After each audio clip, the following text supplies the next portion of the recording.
Y ahora, un mensaje de bendición con el pastor Víctor Manuel Buitrago.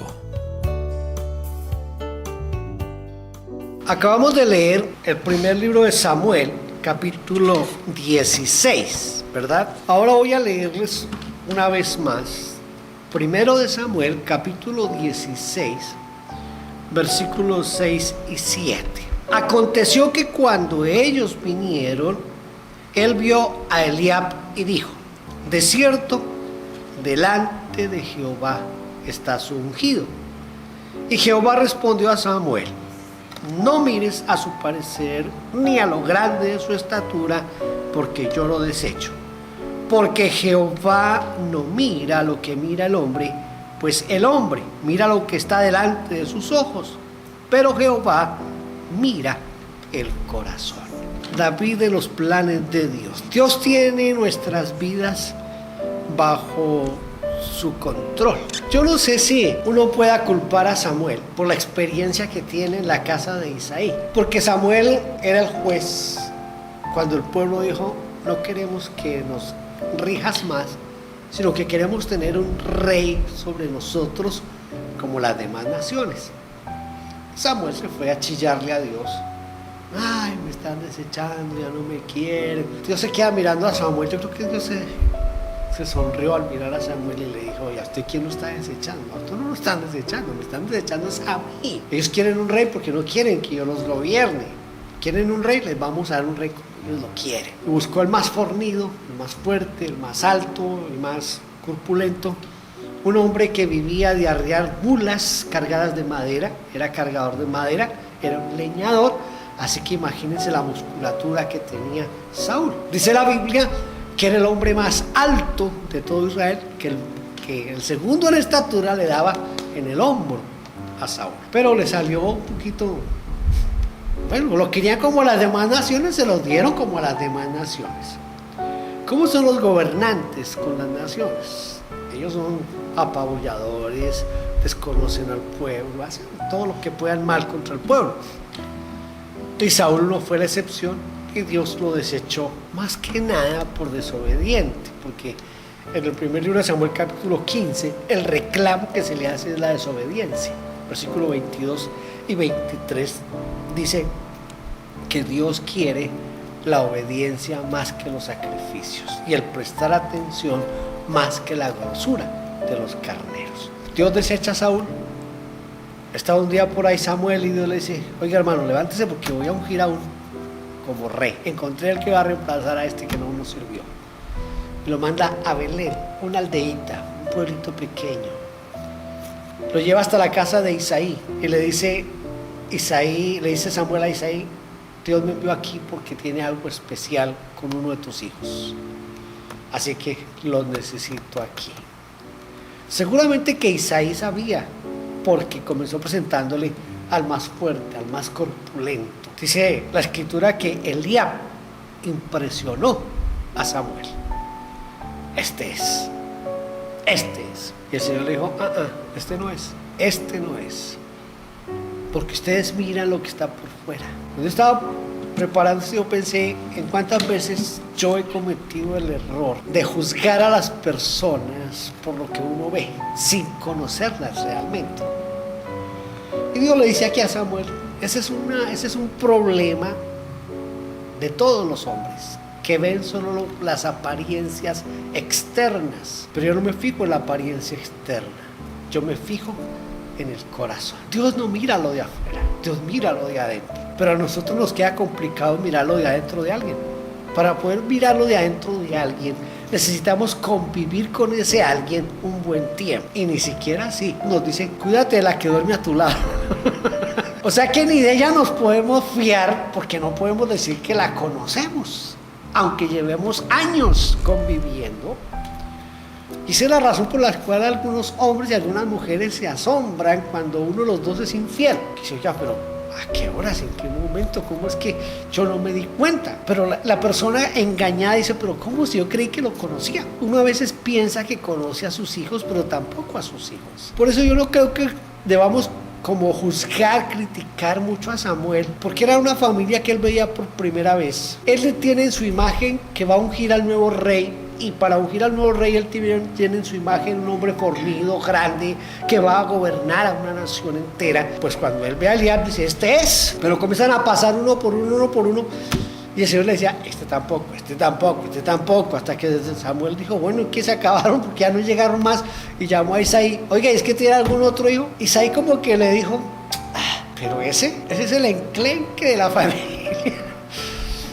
Ese es el más jovencito, ese es el menos experimentado, Pero Samuel le dice, pero hasta que él no venga, no nos podemos sentar a comer. Entonces le traen a David, y ustedes ya conocen el resto de la historia. David es ungido como rey. Yo voy a partir de ahí, en cómo Dios tiene un plan para la vida de David, y cómo así Dios tiene un plan para nuestra vida. Es el mismo plan que alguna vez les mostré en la vida de José, cómo José es vendido por sus hermanos, cómo José es puesto como esclavo, cómo José va a la cárcel para llegar al fin a ser el hombre más principal en todo Egipto después de Faraón. Y José entiende, pero ya al final entiende, Dios fue quien me trajo acá. Pues no fueron ustedes los que me vendieron, le dice a sus hermanos, fue Dios quien me trajo hasta acá para preservar la vida de ustedes. Es lo mismo que pasa en otros momentos de las historias bíblicas, como en la historia de Job, todo lo que le pasa a Job para que Job al final nos diga, yo creía que conocía a Dios, pero la verdad yo no lo conocía. De oídas había oído de él, pero ahora, recién después de que ha pasado todo lo que pasó, él puede decir, ahora mis ojos te ven. David es ungido cuando tiene aproximadamente 16 años. Es ungido como rey, más o menos a los 16 años. Cuando Dios elige, Dios no se equivoca. Cuando los hombres eligen, los hombres se equivocan. Note esto, que el pueblo dijo, queremos un rey como las demás naciones. ¿Cómo eran los reyes de las demás naciones? Exactamente como Saúl, y Dios se lo puso como las demás naciones. Era el hombre eligiendo su rey. Ahora Dios le dice a Samuel, he hallado un hombre conforme a mi corazón, y ese es el que va a gobernar a mi pueblo. 16 años tiene el muchacho, lo ungen como rey. El versículo 7 nos dice que Jehová respondió a Samuel, no mires a su parecer. Parece que Samuel también se desencantó al ver a David, lo vio flaco, lo vio, yo no sé cómo lo vería. Dios no se fija en las cualidades que la gente ve, el Señor mira el corazón. ¿Sabe usted que esa es la falla de muchas iglesias donde el pastor es elegido? Donde el pastor es elegido, generalmente la gente se equivoca al elegir a su pastor. Y eso pasa en las denominaciones cuando eligen a sus superintendentes o sus presidentes o representantes legales. También se falla mucho porque no se busca la voluntad de Dios. No se hace como Dios quiere, sino que se hace la elección humana. Y cuando se hace la elección humana siempre va a fallar. Dios no elige perfectos. Él perfecciona a sus elegidos. Es la diferencia. ¿Qué buscamos nosotros? A los perfectos. Pero Dios no le importa si eso no es perfecto. Dios lo elige y si necesita arreglarlo, lo arregla. Dios nos elige a nosotros no porque seamos los mejores, sino porque Dios quiere hacer su obra en nosotros. Dios no elige a los perfectos, Él perfecciona a los que Él elige. Fue Dios quien nos escogió a nosotros, no somos nosotros quienes escogimos a Dios. Ese es un error de muchas iglesias, pensar que nosotros escogimos a Dios, y fue Dios quien nos escogió a nosotros. Efesios nos dice que fuimos elegidos desde antes de la fundación del mundo. El salmista en el Salmo 139 nos dice que antes de que nosotros fuésemos formados, ya Dios tenía escrito el libro de nuestra vida. Entonces es Dios quien nos elige a nosotros y no nosotros quienes elegimos a Dios.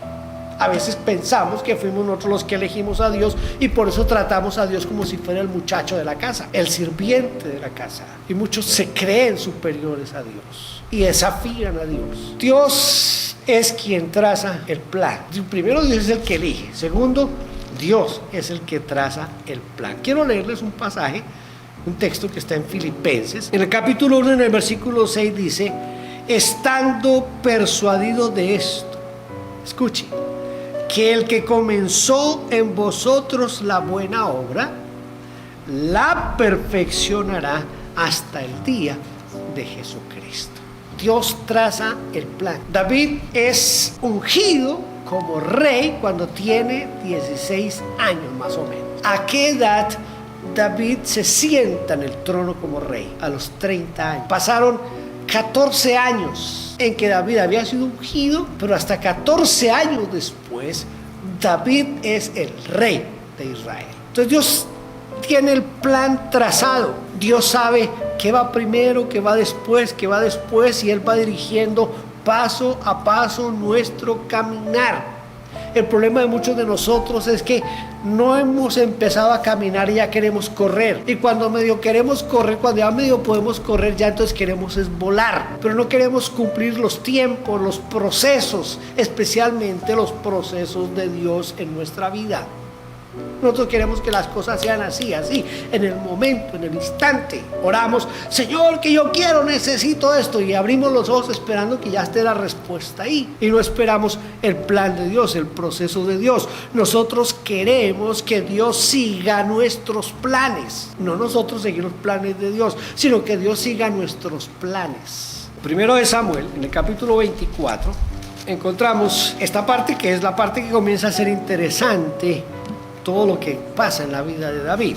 24:4 dice: entonces los hombres de David le dijeron: he aquí el día de que te dijo Jehová, he aquí que entrego a tu enemigo en tu mano y harás con él como te pareciere. Y se levantó David y calladamente cortó la orilla del manto de Saúl. Saúl entra a la cueva a hacer sus necesidades fisiológicas. En la cueva están escondidos David y sus hombres. Como Saúl está haciendo sus necesidades, no lleva escudero, no lleva guardaespaldas, no lleva a nadie, está solo. Entonces los valientes de David le recuerdan la profecía que se le había dado a David. Hay una profecía: yo voy a entregar a tus enemigos en tus manos. Y Saúl era un enemigo. David hubiera podido haber pensado en ese momento: el hombre está en una posición complicada, no se puede defender. Es más, ni se ha dado cuenta que estamos aquí. Yo lo puedo atravesar con una lanza o voy le bajo la cabeza con la espada y listo. Y asumo la posición que Dios me dio, porque Dios me ungió como rey de Israel. Yo soy el verdadero rey de Israel. Este es el que estaba estorbando el camino. Entonces este es el momento en que yo puedo quitarlo del camino, porque Dios lo ha entregado en mi mano. David hubiera podido haber pensado eso. Sus generales, sus valientes, y dijeron: ay, hermano, se cumplió la profecía, mire, ahí está, ahí lo tiene listico. Pero David no quería apresurar los planes de Dios.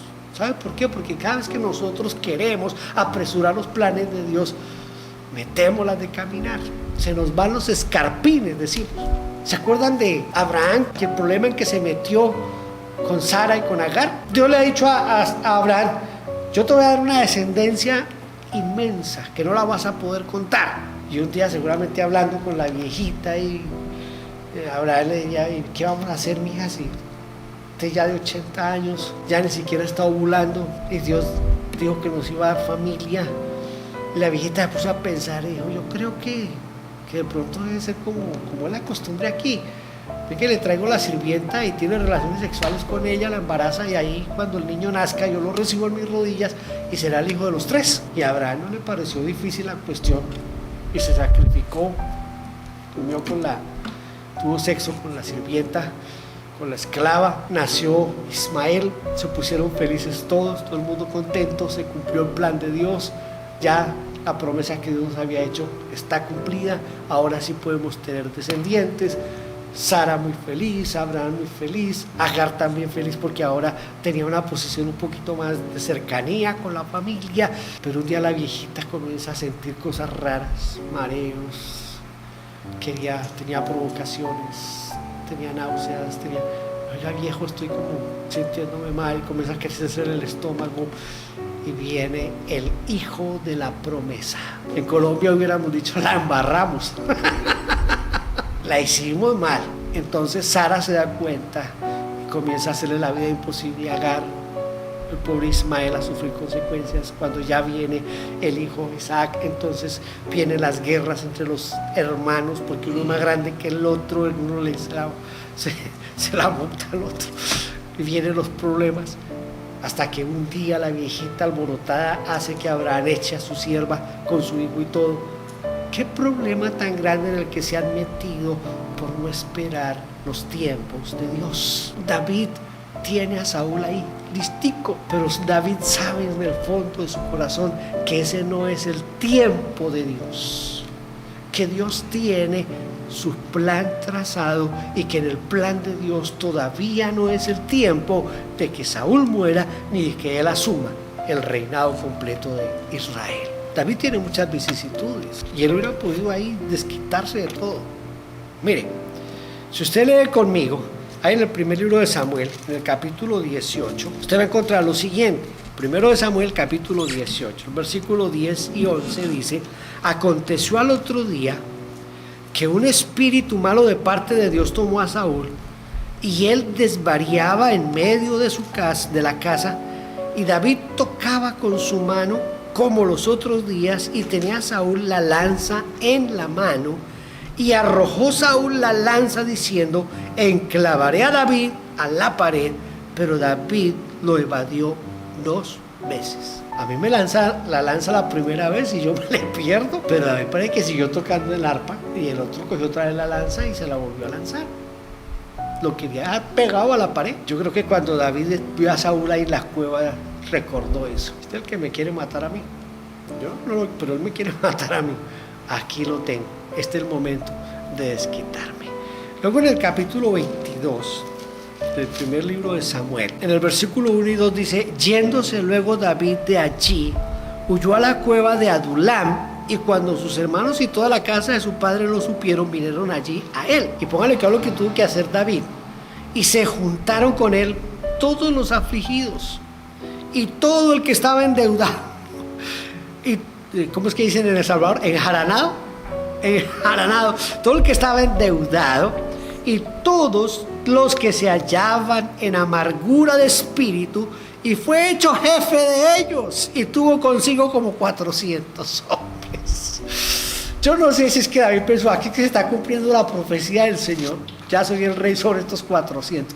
Pero miren la clase de gente que está en este momento dirigiendo. Los que están de deudas hasta aquí, los que tenían problemas, los que estaban en aflicción, todo de lo peorcito de la sociedad, son los que David comienza a dirigir. Saúl trata de clavarlo a la pared, él va y se esconde en la cueva, vienen a buscarlo, pero lo buscan son los desechos de la sociedad. El versículo 3 es el que a mí me hace ver que David sí entendía que Dios tenía un plan trazado para su vida. Mira lo que dice el versículo 3. Y se fue David de allí a Mizpa de Moab, y dijo al rey de Moab: yo te ruego que mi padre y mi madre estén con vosotros, escuche, hasta que sepa lo que Dios hará de mí. David sabe que Dios tiene un plan para él. Entonces yo no voy a hacer nada fuera del plan de Dios, sino que voy a esperar al plan de Dios para mi vida. Yo puedo tener planes, yo puedo trazarme planes, pero yo siempre tengo que decirle: Señor, este es mi plan, pero yo quiero saber cuál es tu plan para mi vida. Y Dios nos va a llevar por su plan, por sus caminos, por sus derroteros. Y cuando Él nos toma de la mano y nos lleva, no quiere decir que nos va a poner por el mejor camino, no. Pero si vamos aunque sea por el peor de los caminos, sabemos que vamos de la mano de Dios. Eso es lo que entiende David aquí. David entiende que listo, la vida no es una vida de rosas. Yo pienso que David hubiera podido con toda justicia reclamarle a Dios y decirle: Señor, tú me ungiste como rey, yo soy el rey de Israel, tú me has prometido que me vas a entregar a los enemigos en mis manos. ¿A cuándo lo vas a hacer? ¿En qué momento? Yo lo quiero ya, yo necesito que pase ya, que suceda ya. Pero David no, David le dice, cuando se va allí a Mizpa, le dice a los de Moab: hasta que yo, escuche, hasta que yo sepa lo que Dios hará de mí. David en ese momento sabe que Dios tiene un plan, pero no sabe cuál es el plan. Dios tiene un plan para su vida, Dios tiene un plan para mi vida. Que yo no sepa el plan de Dios es otra cosa, pero yo estoy en un plan.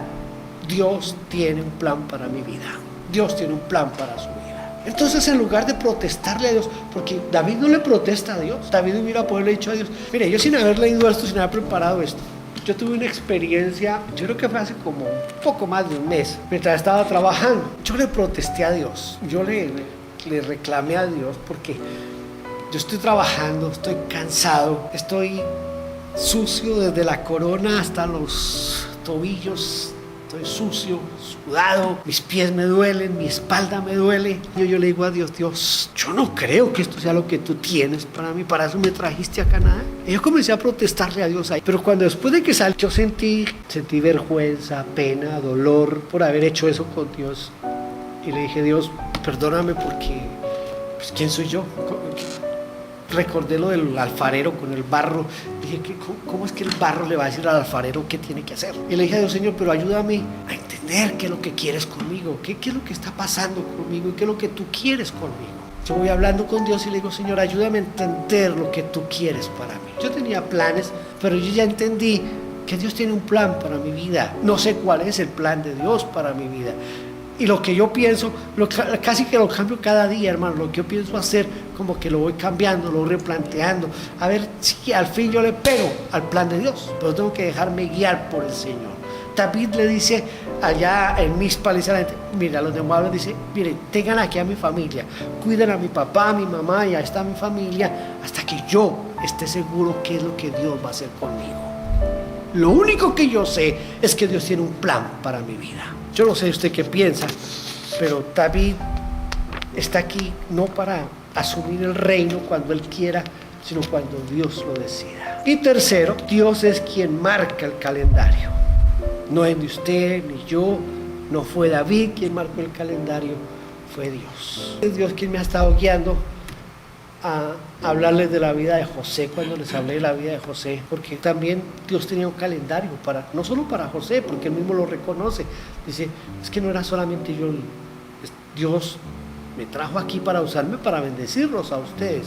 O sea, el plan de Dios era para bendecir no propiamente a José, sino al pueblo de Israel. ¿Qué planes tiene Dios para mi vida? ¿Qué planes tiene Dios para su vida?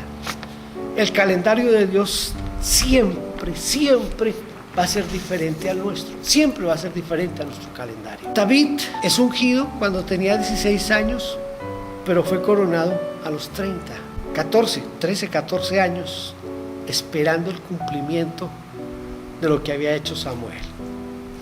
No tratemos, hermanos, de apresurar los planes de Dios. No tratemos de que Dios apruebe mis planes.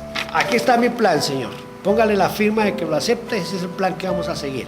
No, digámosle, Señor, planes es lo que tengo, deseos es lo que tengo, anhelos es lo que tengo, pero son mis planes, son mis deseos, son mis anhelos, pero yo quiero estar en tus planes. Yo quisiera esto, y uno le puede hacer la lista al Señor de lo que uno quiere, de lo que uno quisiera tener, pero eso es lo que Dios quiere de nosotros. ¿Sabe que hay muchos que, habiendo estado ya como se dice, en la cima, donde lo han tenido todo, Dios los ha llamado y ellos han renunciado a todo para servirle al Señor? ¿Cuáles son los planes de Dios para nuestra vida? Hay una sola forma de saber esos planes de Dios para nuestra vida, y es por medio de la oración. Quiero terminar leyéndoles un pasaje que está en Hechos de los Apóstoles, capítulo 16, porque a veces nosotros creemos que las cosas que tienen que ver con lo espiritual y con la obra de Dios obligatoriamente tiene que ser el plan de Dios, pero a veces ni siquiera eso es el plan de Dios. En Hechos 16, versículos 6 al 8, yo duré un tiempo sin entender qué había pasado aquí. Un día, leyendo con más detenimiento el libro de los Hechos, entendí que es que Dios tiene un calendario. Mira lo que dice Hechos 16, versículos 6 al 8.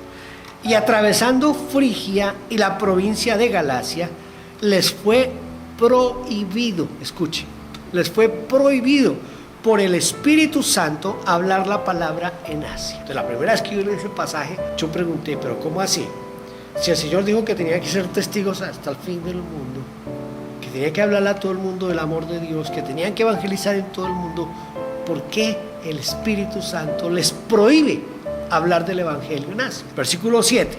Y cuando llegaron a Misia, intentaron ir a Bitinia, pero el Espíritu no se lo permitió. Hombre, ya le dije que no. esperan que no, y no es no. Y pasando junto a Misia, descendieron a Troas.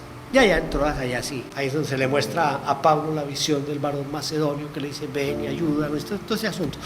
A veces creemos que hacer la obra del Señor, que trabajar para el Señor, siempre es la voluntad de Dios.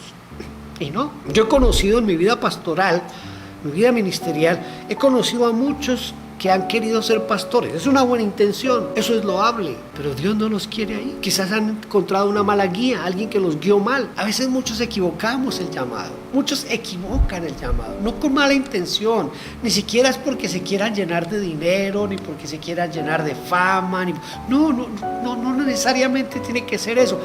Hay una buena intención, un buen deseo, pero Dios no los ha llamado. Quizás Dios lo quiere como una persona que va a ser ayuda idónea para un pastor. Quizás Dios lo tiene para ser un consejero de los líderes de la iglesia local, pero no en el nivel de un pastor. Yo intenté ser evangelista, yo quería ser evangelista, yo quería llegar a las plazas y que multitudes se reunieran a escucharme, y yo quise ser evangelista, intenté ser evangelista, pero lo que yo había querido hacer toda la vida salió así de casualidad, podríamos decir, no, de plan de Dios. Yo no me había graduado del seminario bíblico, y un día estaba yo ahí en el seminario, y el que dirigía el programa, porque había un programa sabatino, me dijo, Víctor, estamos necesitando un profesor para teología, ¿quiere usted tomar esa clase? Y yo le dije, ¿listo? yo le entro, y enseñé teología, la teología más difícil de enseñar, que en ese seminario es la teología 3, que es Dios y Jesucristo. Escuche, hablar de Dios y Jesucristo, eso no es cualquier cosa. Y yo le hice, y había gente más o menos bien preparada en ese curso, porque era de los sábados, eran personas profesionales y eso. Y al final de la clase siempre hacen como una encuesta, cómo le fue al profesor y eso, y todos me calificaron muy bien. Entonces me pasaron al programa diurno y comencé a enseñar en el programa diurno. Entonces yo iba y enseñaba, y me iba para hacer mis otros trabajos pastorales y todo eso. Hasta que un día le dije al director, le dije, oiga hermano, resulta que yo quiero graduarme. Entonces se quedó mirando, me dijo, ¿cómo así que graduarse? ¿Usted no es graduado? Le dije, no, yo no soy graduado. Me dije, entonces, ¿cómo es que está enseñando? Entonces le conté cómo era que me dice, mi hermano, pero yo ya no lo puedo dejar sentar a usted con los demás alumnos, a que usted se siente ahí con ellos como alumno, si usted ha sido profesor aquí por cuántos años. Y llegamos a un convenio y yo hice las materias, como se llaman, autodidactas. En ese tiempo no había computadores ni internet, y si no las hubiera hecho en línea. Pero Dios me dio yo siempre había querido ser profesor. Dios tenía un calendario para mí, un plan para mí en esa área, no como evangelista, pero sí como profesor. Escuche, hermano, Dios tiene un plan para su vida, un calendario para su vida, y tiene un tiempo para su vida. Deje que Dios lo dirija, deje que Dios lo tome a usted de la mano y Dios lo lleve por donde Él lo quiere llevar. Nosotros quisiéramos ir por donde queremos ir, pero ¿por qué no decirle al Señor, listo, voy a negarme a hacer lo que yo quiero hacer, tómame de tu mano y llévame por tu camino? Dios nos eligió, tiene un plan para nuestras vidas y también tiene tiempos exactos para nuestras vidas. Solo debemos sumergirnos en la preciosa voluntad de Dios y arrojarnos en sus brazos y decirle, aquí estoy, Señor, haz conmigo como tú quieras. David no se apresuró, David no hizo las cosas a su manera, y Dios lo puso como rey de Israel. Amén. Padre, te damos gracias en esta tarde y te rogamos que nos ayudes a vivir conforme a tus propósitos, que nos ayudes a vivir conforme tú quieres, Señor. Ayúdanos a caminar en tus caminos y en tu perfecta voluntad, no en nuestros caminos, no en nuestra voluntad, sino en tus caminos, Señor. Cuando queramos salirnos de tu voluntad, de tus caminos, tómanos de la mano con esos brazos amorosos tuyos y vuélvenos a tu perfecta voluntad, Señor. Gracias te damos en el precioso nombre de Jesús. Gracias, Señor. Amén.